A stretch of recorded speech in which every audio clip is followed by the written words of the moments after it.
Good morning, dear students. I hope everybody is doing well. First of all, I would like to thank all of you for clicking this video. In our today's class, we'll read a poem, Somebody's Mother.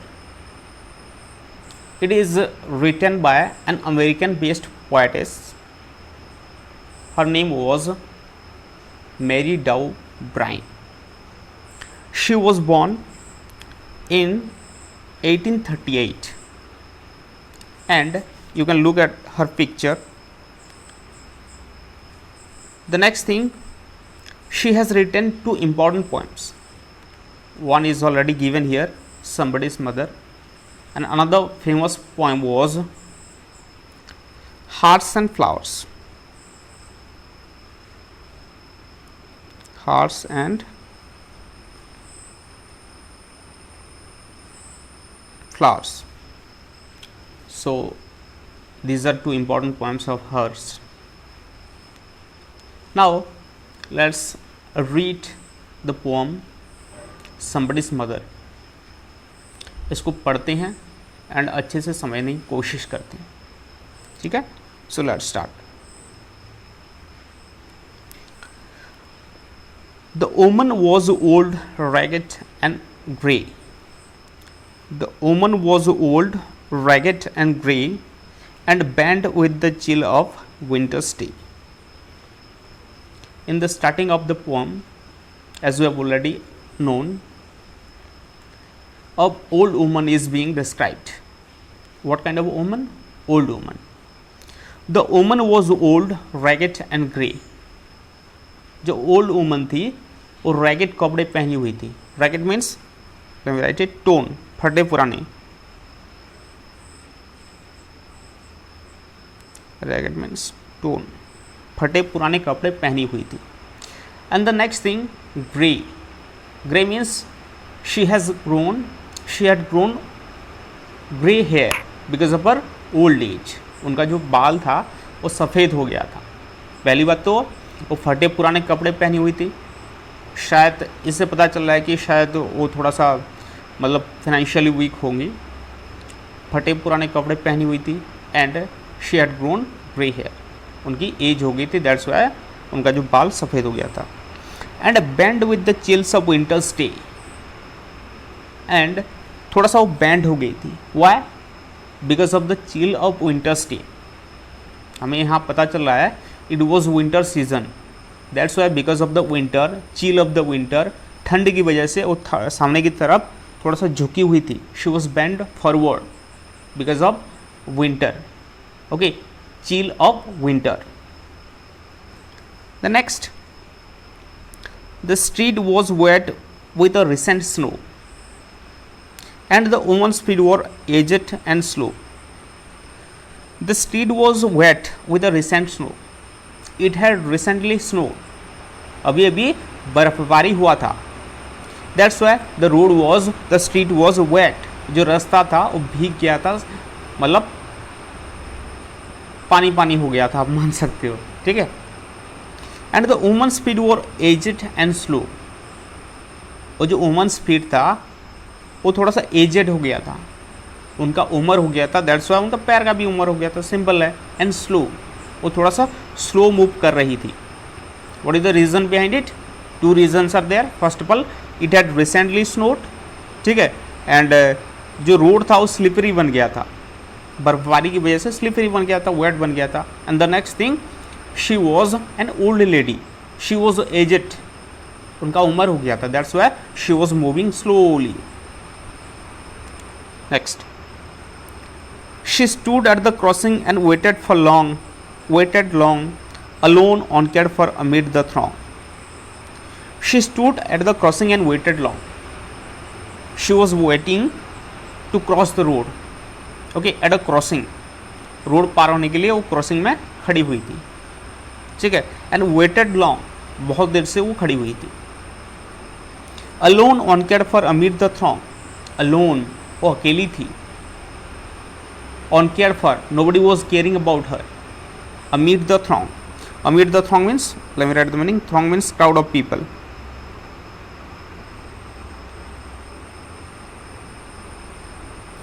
Crowd of people. यहाँ देखो एक important बात बोला गया है, alone uncared for amid the throng. It means amid the throng means लोगों के बीच में वो घिरी हुई थी। She was surrounded by people, still nobody was taking care of her. That's why she was alone. Although she was surrounded by people, still she was alone. हालांकि लोगों के बीच में वो घिरी हुई थी, फिर भी वो अकेली थी। Uncared for मतलब nobody was taking care about her. Okay, great. Next, of human beings who passed her by, nor heeded the glance of her anxious eyes.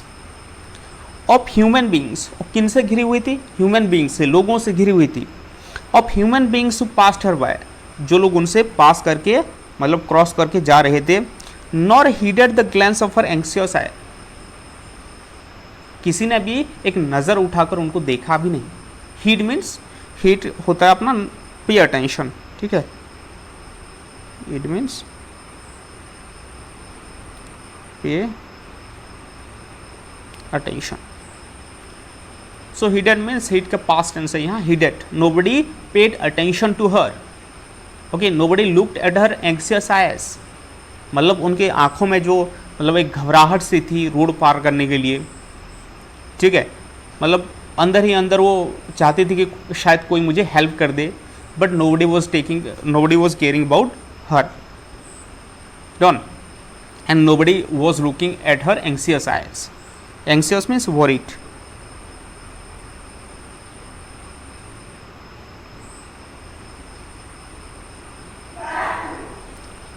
ठीक है, कोई उनकी तरफ ध्यान भी नहीं दे रहा था, सब अपने अपने रास्ते पर चले जा रहे थे। हालांकि वो लोगों के बीच में घिरी हुई थी, बट उनकी तरफ कोई ध्यान भी नहीं दे रहा था। दैट्स वाई पोएटेस यहाँ कह रहे हैं कि फिर भी वो अकेली थी, ठीक है। Good. The next, down the street with laughter and shout, glad in the freedom of school let out. Down the street with laughter and shout, road के आसपास नीचे की तरफ, down the street with laughter and shout, क्या सुनाई दे रहा था? Laughter, हो हल्ला, ये वो सुनाई दे रहा था। वह glad in the freedom of school let out, ठीक है। जो बच्चे थे वो बहुत खुश हो रहे थे। Why? Because the school had finished, ठीक है। आपका जो स्कूल था, उनका जो स्कूल था वो बंद हो चुका था, मतलब स्कूल का छुट्टी हो गया था। School let out mean simple, school का छुट्टी हो गया था। दैट्स वाई जो बच्चे थे वो हो हल्ला करके, हम जैसे करते हैं ना, जब स्कूल छुट्टी हो जाता है तो हमें लगता है बहुत रिलैक्स लगता है, तो हम थोड़ा सा मौज मस्ती में ऐसे ऐसे करके हम आते हैं, उस तरफ बच्चे आ रहे थे। Okay, next, came the boys like a flock of sheep, came the boys like a flock of sheep, hailing the snow piled white and deep. Came the boys like a flock of ships, बच्चे आ गए, कैसे आ रहे थे? Like a flock of ship. यहाँ the group of students को, group of peoples को यहाँ फ्लॉक ऑफ शिप के साथ कंपेयर किया जा रहा है। हम हिंदी में कहते हैं ना, जैसे चांद सा मुखड़ा, आपका जो चेहरा है चांद की तरफ है, इंग्लिश में उसको सिमिली कहते हैं। किसी को किसी की तरह कंपेयर करेंगे तो उसको कहते हैं सिमिली, ठीक है। सो यहाँ जो पोएट है ग्रुप ऑफ स्टूडेंट्स को फ्लॉक ऑफ शिप के साथ कंपेयर कर रहे हैं। Hailing the snow piled white and deep, hailing means, late me write it here,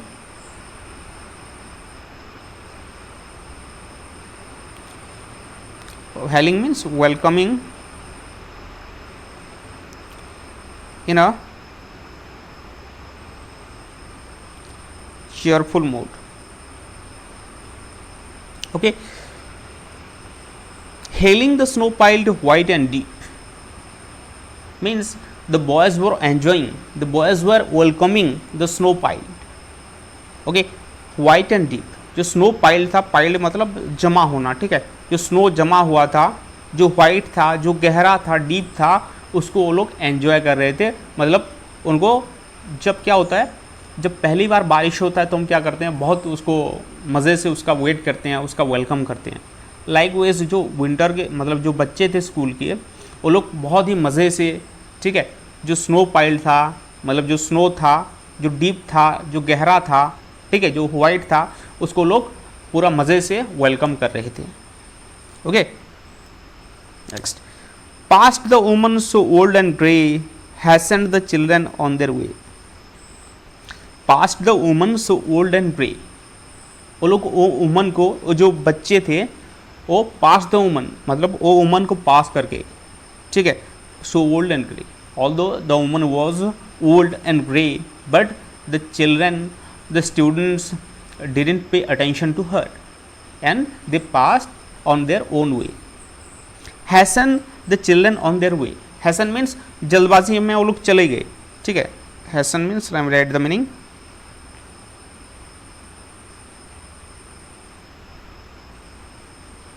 Hesson means went quickly या फिर पास्ट क्विकली आप कर सकते हो।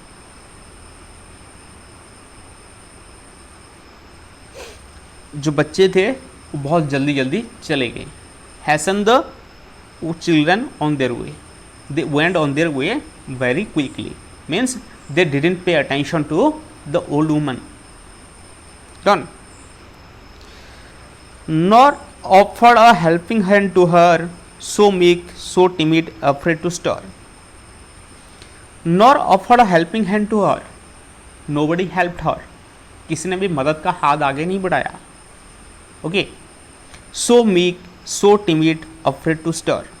So meek means quiet सा, शांत सा। Meek means quiet, शांत। Timid means थोड़ा सा डरा हुआ। Timid means afraid, ठीक है। जो लेडी थी वो थोड़ी सी शांत थी, ठीक है, और वीक थी, टिमिड थोड़ा सा डरी हुई थी। Okay, and afraid to stir, afraid to stir means, stir का मतलब होता है थोड़ा सा भी मूवमेंट करने के लिए, ठीक है। एक्चुअली स्टर का एक मीनिंग ये भी होता है, when we put sugar in tea then there after we need to stir it, ठीक है। जो शुगर को मिक्स करने के लिए हम थोड़ा सा स्टर करते हैं, बट यहाँ उसका मीनिंग है थोड़ा सा भी मूवमेंट, स्लाइट मूवमेंट, ठीक है। Let me write it here, stir.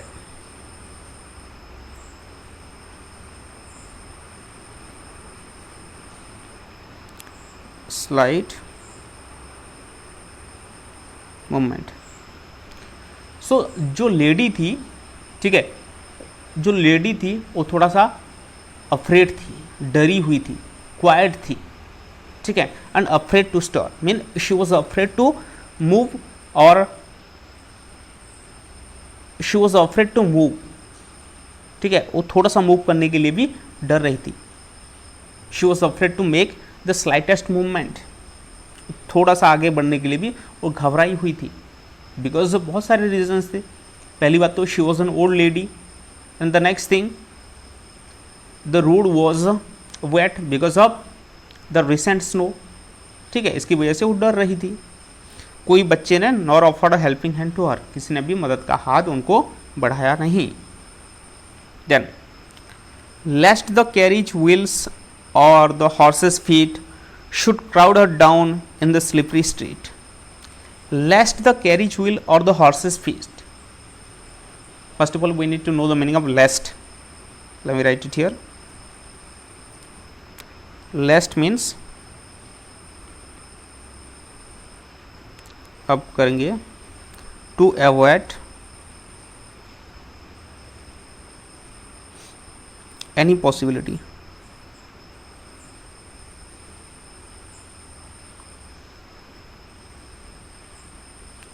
Okay. लेस्ट it's a conjunction, okay, ये कॉन्जंक्शन है। To avoid any possibility the carriage wheels और हॉर्सेस फीट, ठीक है। कैरिज मतलब आप देख सकते हो, I have already added a picture here.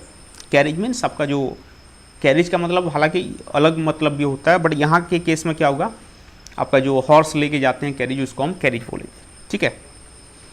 लेस्ट the carriage wheels और the horses feet should crowd her down in the slippery street, ठीक है।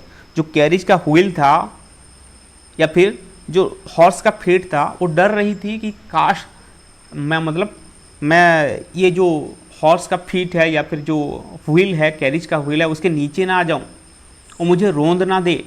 इस डर से वो थोड़ा सा स्लाइटेस्ट मूवमेंट करने के लिए भी वो डर रही थी। ठीक है, उसको अवॉइड करने के लिए, यहाँ जो लेस्ट का मतलब है उसको अवॉइड करने के लिए वो आगे बढ़ने में घबरा रही थी। The next, at last came one of the merry troop the gayest lady of all the group. At last, अंत में क्या हुआ, one of the merry troop came, one of the merry troop, एक मतलब बहुत ही खुशमिजाज एक ट्रूप आया, एक ग्रुप आया। The gayest lady of the gayest lady of all the group, उनमें से जो गेएस्ट लेडी था, let me take another slide.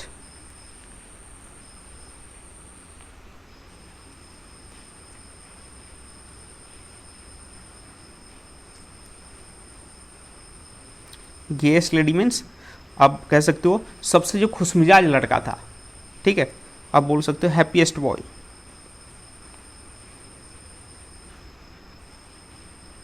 उनमें से जो सबसे खुशमिजाज लड़का था उसने क्या किया, चलो देखते हैं। चलो अभी हमें क्या पता चला कि एक ग्रुप आया, एक खुशनुमा ग्रुप आया।